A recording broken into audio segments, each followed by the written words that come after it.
5-year-old Summer Wells lived with her family in a house on top of a hill in Rogersville, Tennessee. Summer was just 3 feet tall, 40 pounds, but behind those blue eyes was a little girl full of life. On June 15, 2021, Summer was reported missing by her family. They say they were home doing some gardening when Summer went inside with her siblings, but moments later, she was gone. The family looked in the house, looked in the surrounding woods, but could not find her. What happened to Summer? Once the community found out about this missing little girl, the searches grew in numbers, and thousands of acres in Hawkins County were covered by concerned neighbors, friends, and strangers. The Tennessee Bureau of Investigation took charge of the case, but now, more than a year later, this little girl with the huge smile is still missing. Tonight, we take you up on that hill and inside the home of Summer Wells and try to understand how a little girl could just vanish. I'm Vinny Politan. Thank you so much for joining us tonight here on Closing Arguments. And we begin this evening with a story of a little girl, blonde hair, blue eyes, big smile, just 5 years old, who went missing. And the question is, what happened here? What happened to this little girl? It's still a mystery. We still don't have that answer. And when you think about it, for those of you who are parents, even those of you who aren't parents can understand this. Like, you've got a child, and you know, it's the most important thing in the world to you, and you do whatever you can to protect that child. But something happened to this child, and we don't know what happened. Now, we've covered cases in the past where people have come into homes in the middle of the night and abducted children. It really happens because we've seen it happen. We've covered those cases. But this seemingly happened in the middle of the day. Maybe around 6:30 at night. It's still light out. It's not darkness, you know. Someone's creeping around, but something happened in the middle of the day to this little girl. And it makes you wonder when you see the pictures and you think about what a 5-year-old child is like. They they're so curious. They're adventurous, and they're taking their bites at life, and every day is this amazing adventure. So you wonder, how could someone harm her? I mean, look at her. How could someone harm her? Why would someone do that? What type of person would do something like that? Those are all the questions that are surrounding what happened to Summer Wells. And as we sit here tonight, it's been way too long. It's more than a year, and we don't have an answer. And my fear is, because you know how many unsolved cases we cover here on Closing Arguments, I don't want this to become another one of those where, you know, every year it's the anniversary, it's the anniversary, it's the anniversary, and we don't know where she is or what happened. And that's incredibly tragic.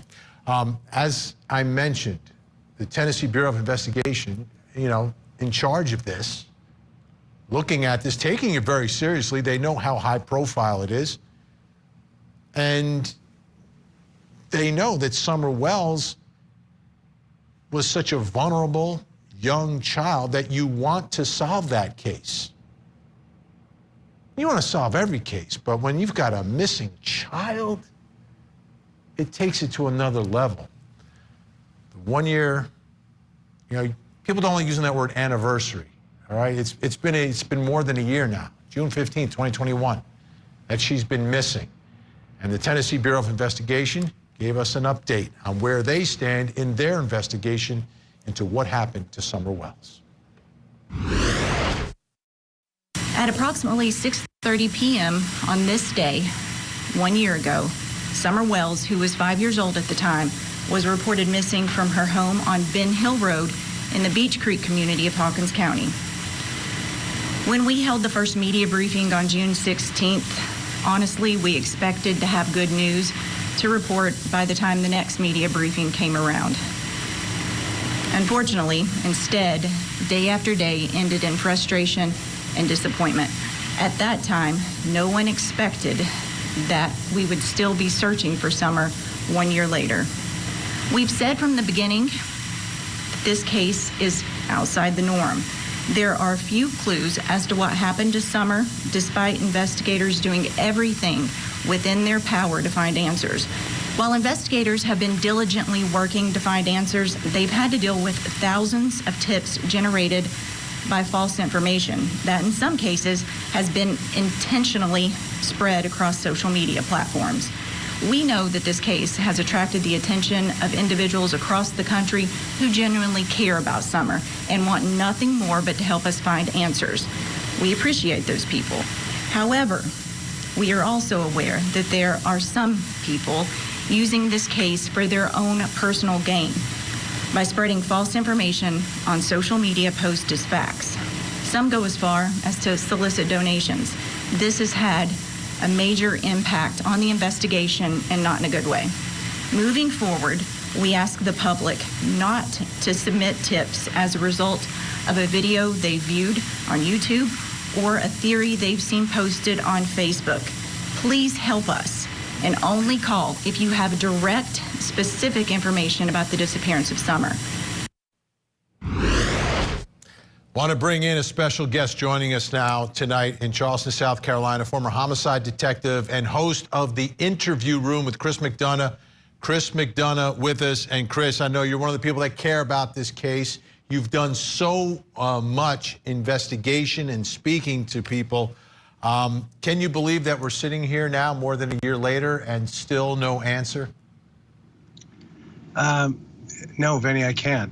I think this is a chess game right now, and the authorities who are working this, to that last point by the PIO there from TBI, there's been so much misinformation that has misguided, direction in relationship to investigators' time.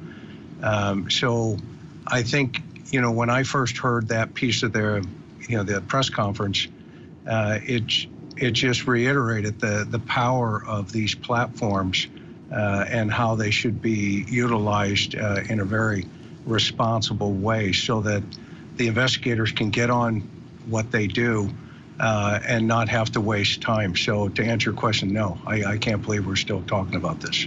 Well, let's do this because, as I mentioned, you've done incredible work on The Interview Room, and folks, check it out. In incredible detail, taking a look at this case and the area. I want to play a piece of an interview you did with Summer's mom, where she kind of walked you through that house and walked you through what happened that day. Let's watch that, and then we'll continue to speak as that sort of tour that she gave you continues. Let's watch. Okay, watching TV, where's Summer? Summer, she was with me. Okay, so walk me through that. All right, well, we walked up in here and we got Josie, Wyatt, and Waylon, the boys. Right, you put the groceries down, right? Yeah, well, we went back out and then we brought the groceries in and put them down.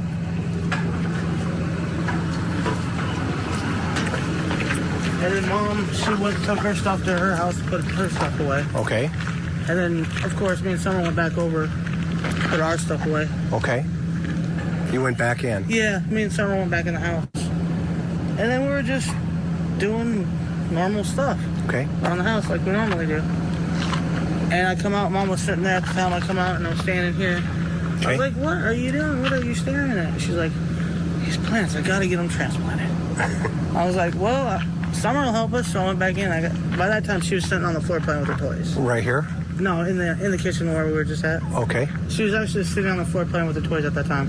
I said, Summer, you want to help plant flowers? And she jumped up, left her toys a mess, of course. That's cool. Yeah, well, that's what kids do. It's their job. What? Okay. We walked over here and we transplanted these cactuses from the little pots that they were in. And transplanted these ones here into this bigger pot and that one into that bigger pot. And she took the rocks that we've gotten from different gem mines when we went up to Gatlinburg and stuff. Okay. And she's the one that spreaded all the rocks around in here. And then she put her puppies in here. She wanted Chase in there, you know. Okay. That was cool. Where are those puppies now? What do you mean? What puppies? Oh, the little puppies, her ruins. Yeah, these little. Oh, yeah, those little guys. Oh, that's Paw Patrol. Yep.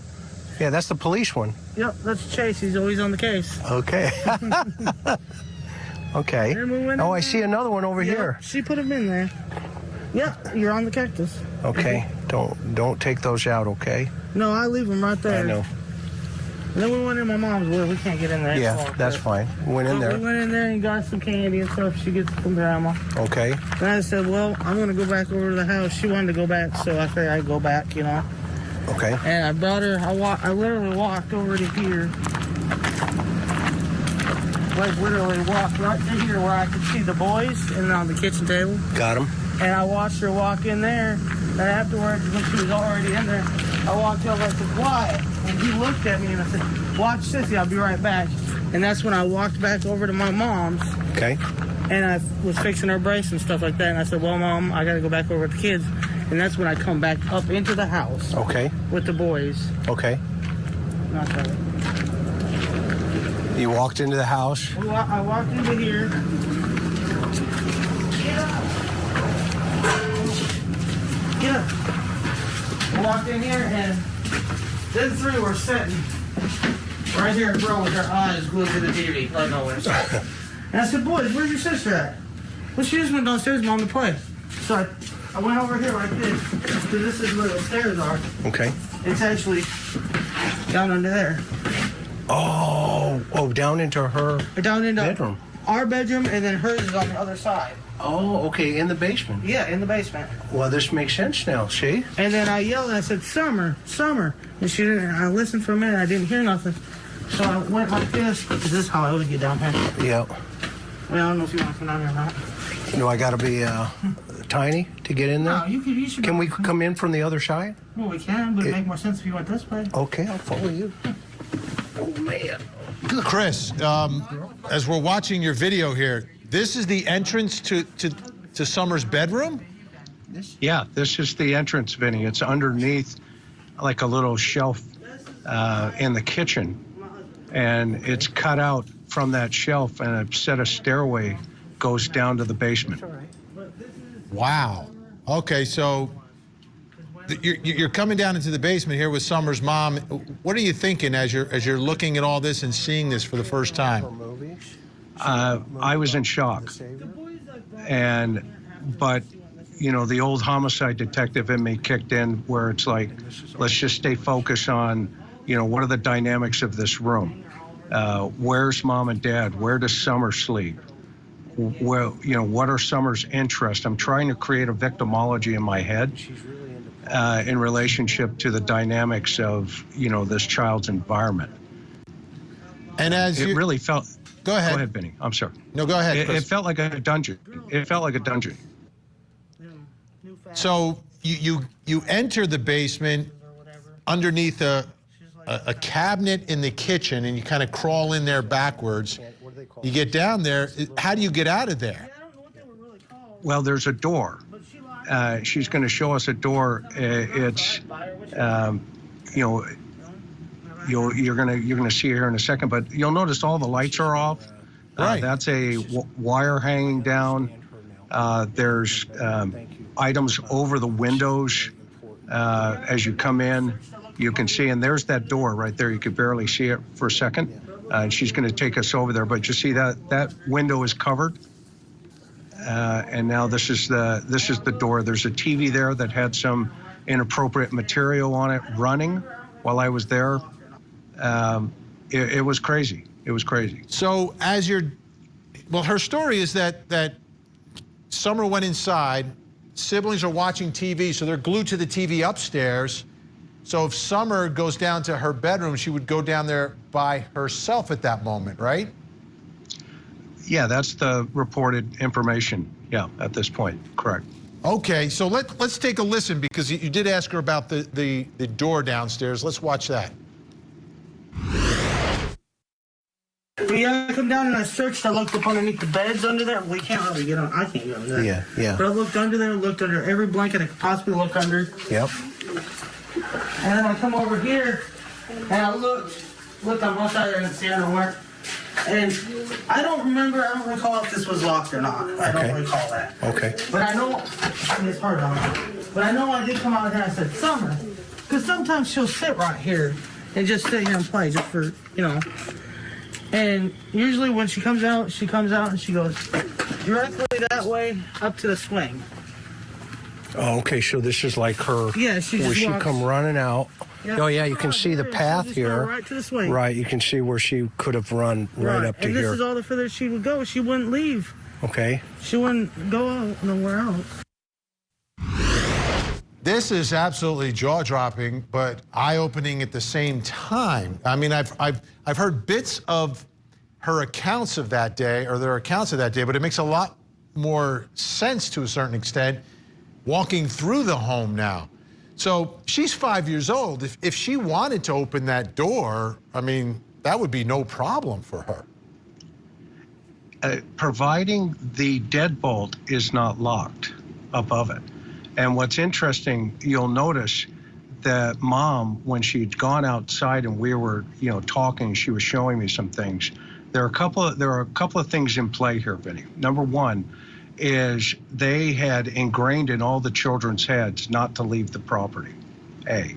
B is, and the reason for that is this idea of there's animals, there's bears, there's, strangers, all this other stuff. And in one of the press conferences, Dad even says that a neighbor had pulled up on the lawn and Summer ran up to the front door of their house.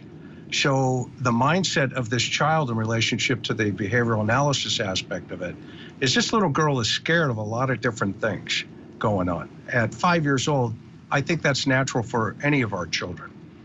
And so if she was able to open that door, she would have to, deal with two lock mechanisms, not only the door handle, but a deadbolt. So, it's a mystery if she's able to, do that at the time. Okay. And so Mom immediately, when she stepped out, turned around, she went back in, locked the door, and came back out the other side. So that looked like that was a habit for the parents as well. And just give us, before we go to break here, some idea of neighbors. I mean, this house is kind of up on a hill, is my understanding. Are there any neighbors anywhere close by? There are neighbors across that, from that shot there, straight across the canyon. There is kind of like a little canyon, and it goes up a hill. There's a neighbor across there, and then there's another to the right, which is going to be facing up this road here north. If you were to look north here, there's a neighbor property over there as well. All right, Chris McDonough staying with us. We've got more into the disappearance of Summer Wells. Also, 9 o'clock, big hour here on the program, big day on Court TV. We had a defendant taking the stand. Was this man possessed by evil? You watch his testimony tonight, and you be the judge. In Dodgeville, Wisconsin, high drama in the courtroom as the jury hears from Shawn Pickett, the man accused of murdering his mother and killing the dog. When you opened the door, what did you see? My mom was stabbing Chico. Against everything.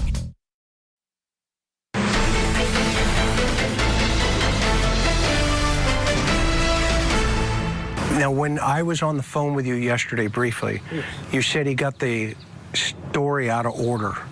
Yeah. Okay? But it sounded like he was kind of telling the truth there. He was kind of telling the truth, but the way he was telling where we went and how we did it was all twisted up and around. What's different that you want to clear up?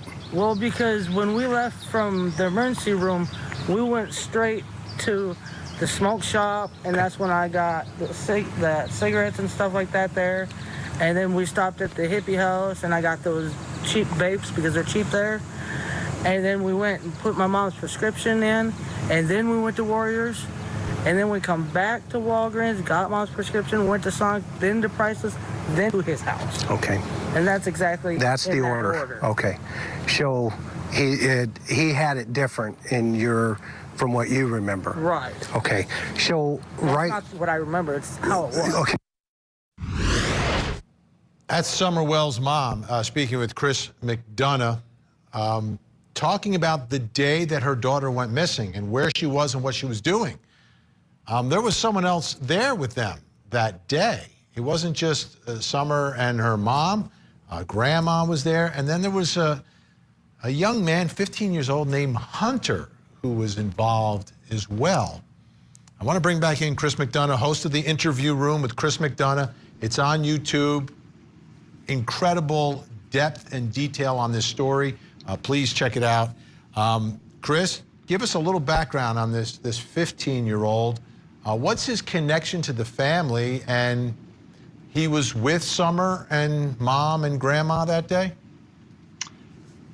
Yeah, Vinny. So the connection is the mom and Hunter's mother are friends, and Hunter's grandmother are friends. So that's the connection. And on that day, she had called and asked if he wanted to hang out with them, essentially. And so approval was given. And it was more of a, hey, can you keep an eye on Summer? My mom's hurt. Candace's mother was injured, and she had to go to the emergency room to get her knee checked. So it was kind of, portrayed that was the reason Hunter was coming along. So now, Hunter was kind of like an extra hand. You've got a 5-year-old child. You got to take care of her. But Grandma is hurting. She's got to go to the emergency room. We got to pick up prescriptions. We're doing all this running around, almost like you would bring a nanny along, right? Someone who's a little bit older, who could keep an eye on Summer. Right, and he describes his behavior as kind of like an older brother scenario. Okay. So that's how that unfolds there. So there's a trip to, and I've heard about this, I've heard a lot about it, a trip to a swimming hole. We're going to play a little bit of what Hunter told you about what happened at the trip, but where is this swimming hole, and does everyone agree that there was a trip to a swimming hole the day that they were going to the hospital, going to Walgreens, and going to other places? Well, everybody says that, they went to this swimming hole. It's called Warrior's Path. It's a Tennessee state park. It's not far from the Walgreens, less than probably a mile. And so it would sequentially line up with going to that water hole to swim. Okay, so let's play a little bit of your interview with Hunter, who talked to you. You're getting everyone to speak to you, by the way. It's amazing. Talking about what happened that day when they went to this swimming hole. You see a point where Summer is underwater. For like 10 to 15 seconds. Okay, walk me through that. And so I'll go in calm as heck because I know she might just be messing around. Did you think she was injured? No, Could she have been? She could have been. Help me understand that. She could have been when she got back into the car, like how the water gets through your lungs and everything else. Okay. And how she was in the hot car while they went to the stores and everything. Okay, so let's go from the moment you see her, and what did you do? I just throw my shirt down and just run myself into that water to see if she's okay. Okay, so you got scared. A little bit, yeah. Okay, walk me through those emotions. I was just like, I don't really get scared or nothing, to be honest. I just get a little bit like spooked. Got it.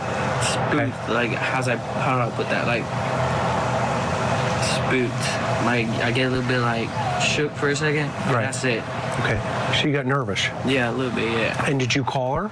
Yeah, I was like, Summer, but I don't know if you can hear underwater like that. So can you see her underwater? No, yeah, you can see her. I could see her. It's just that I always wanted to make sure that she was okay. Got it, straight up. And what happened? I just pull her up, bring her over my shoulders. I say, are you okay? She goes, yeah. Did she spit up water or anything? She did spit up water. Was she laughing? She was just laughing, yeah. Okay. I was just saying because after the effect of that, because it was a short period of time before they dropped me off that she said that she was missing. Okay, so does everyone acknowledge that something happened where Summer had to be pulled out of the water that day? Well, that's what Hunter's saying. Mom is not 100% on board with that. She's saying that in a roundabout way that didn't happen. I think that one of the most interesting pieces of that, though, in his verbiage, was that he said that, like she was swallowing water. That's kind of a spontaneous statement from a 15-year-old about a 5-year-old, right? And so I kind of thought in the back of my head, what exactly does that mean? And the doctors can figure that stuff out. Okay, so you've got that situation. Now, when does he break away from the rest of the group? Because he's not at the house when Summer's mom says that she disappeared. So when was the last time he says he saw Summer, and did he make any observations about her at that moment?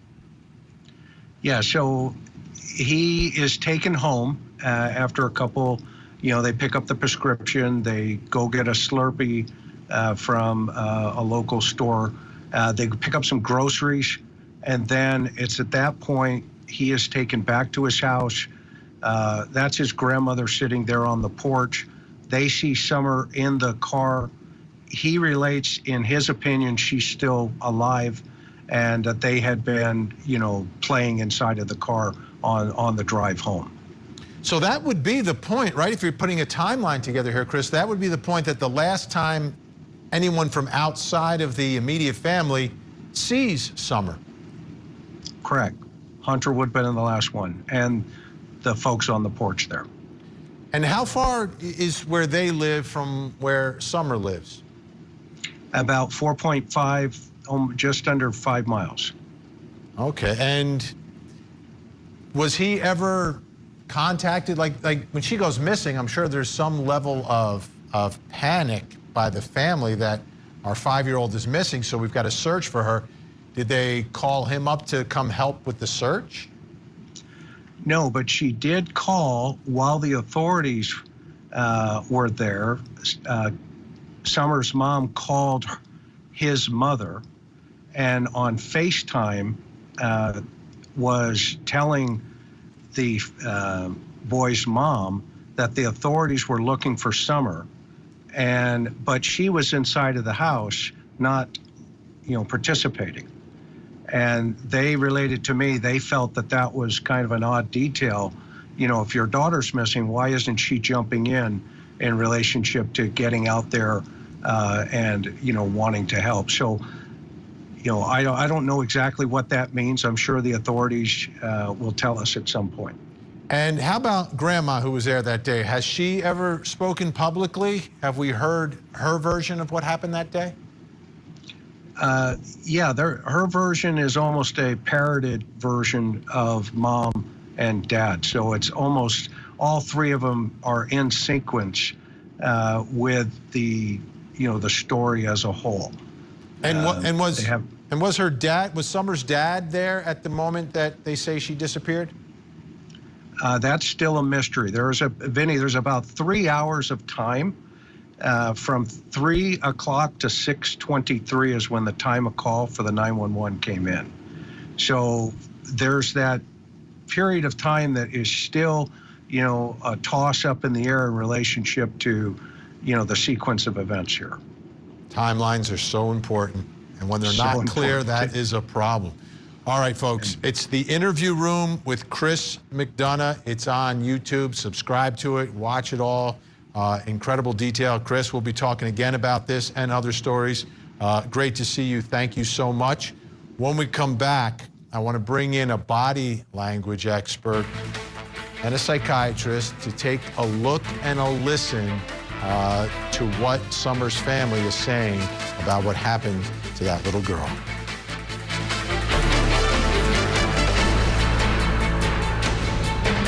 With Worthy.com.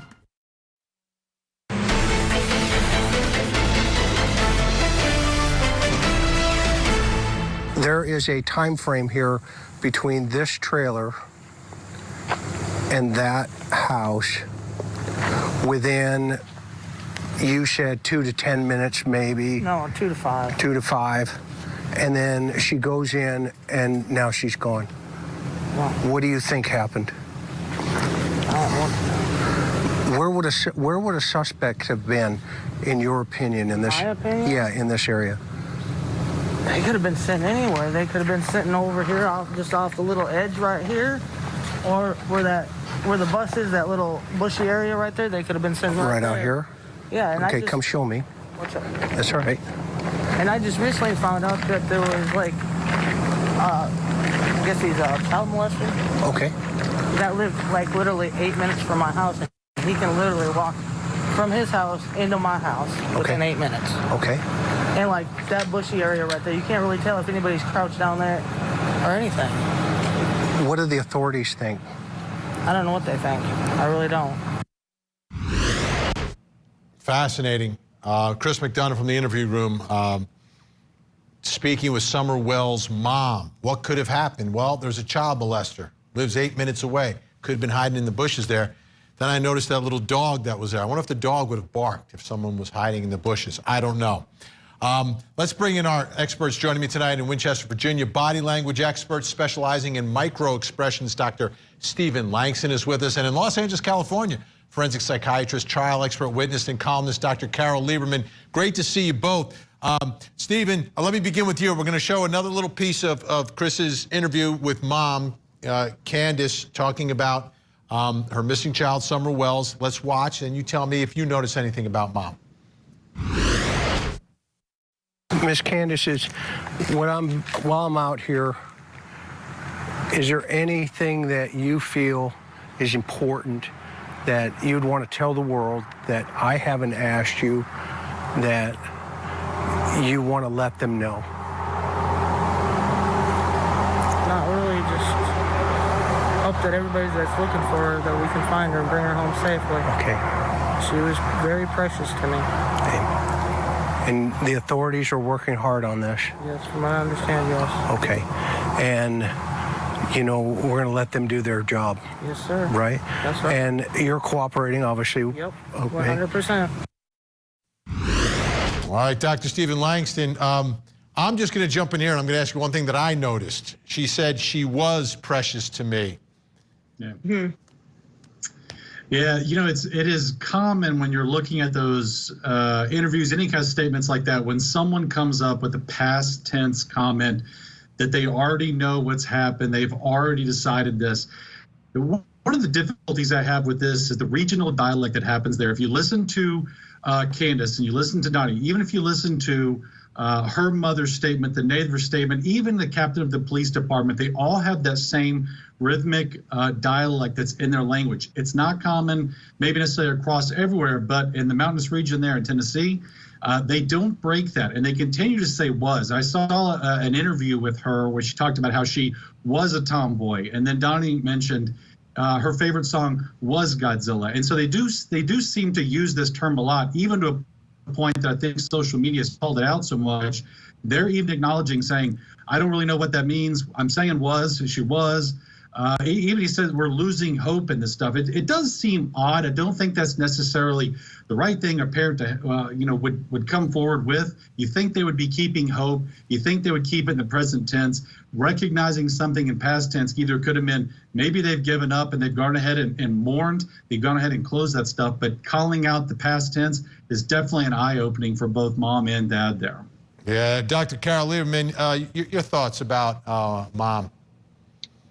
Well, I think we need to call in Sherlock Holmes, first of all, because there are so many suspects in this case. You know, you would think that mom would be the last one in some ways. You know, you don't want to blame her or think that she's the guilty one. But, you know, there have been a number of things that she said, like, for example, when this first happened, she was first interviewed and so on, she talked about how she was so close to the front door that Summer couldn't have gotten out the front door without her seeing her. Well, okay, but then it turns out that the room downstairs where she went supposedly to play has a back door that the boys leave open. And I was watching a video of the father, an interview of the father, and I took copious notes, and he mentioned a whole bunch of people who it could be. For example, the man who was working with him at a job, and he fired him because the man was he was out there, is what he said, and he thinks that it was due to meth. And he said that he had brought this man to their home, and he saw Summer a few times, and his wife had seen him looking at Summer in a way that she thought she didn't like the way that he was looking at her.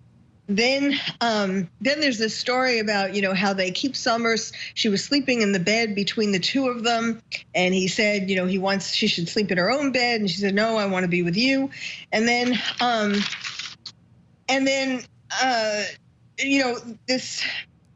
he talked about how this is very interesting, during the first 3 months of Summer's life, Summer only wanted to be with him. Now, he went to work and he came home, and of course that was a big deal. But he said she only wanted to be with me for these first 8 months. Does the mother feel, disconnected from her, and she really could do something to her? Now with this story with the going under the water, did something happen to her, and the mother is afraid to acknowledge that she was responsible for her when this happened, and she died, and she didn't do anything? But then there are other people who are potential. He talks about his stepsisters, and then there's a meth head down the road. And then Dave Dawson, the flu guy, and Jose. There are all these different characters who the father cites as potential people who might have done something to her. Now, Dr. Stephen Langston, I'm going to do this quickly, but I need to show you one more piece of what Candace told Chris McDonough. I want to get your quick take on it. Let's watch. There is a rumor about these polygraph tests. Clear that up. All right, the first one that I took, and I didn't really take it because they kind of threw me in the back of the squad car, so I was really upset, and I was crying my eyes out. Okay. And so when I got up there to the courthouse, we tried to do it, but I couldn't do it. Okay.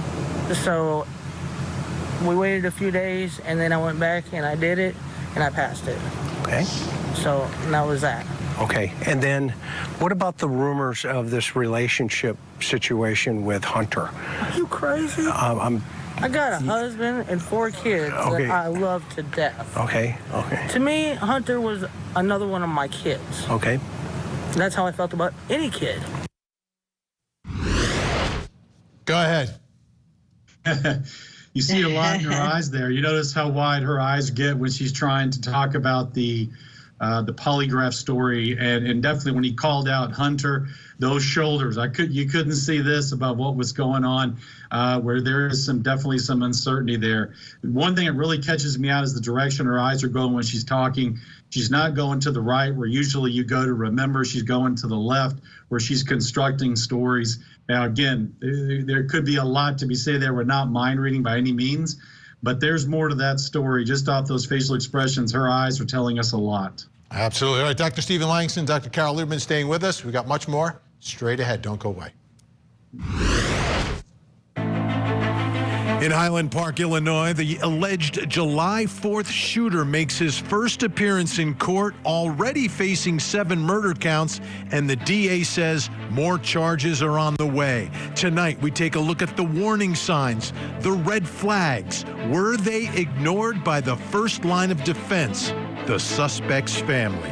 Robert Primo III would be held without bond, and that there was probable cause to hold him at this time for 7 counts of first-degree murder.